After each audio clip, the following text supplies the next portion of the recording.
හරවන්නකෝ පුළුන් රැල්ලක් වගේ නිදැල්ලේ පාවයයි කඳුළු පිසදා ඉතින් සතුට අරගන්නකෝ දුක කියන්නේ මෙලොවේ ජීවිතේ ජය මගයි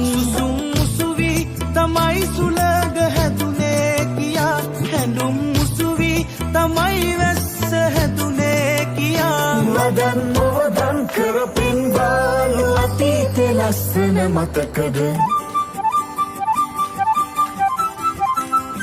හිතේ ඇති දේ කියා ගන්න දවසක් මදි වෙච්ච දේවල් අහෝ නිමක් නෑ සුන්දරයි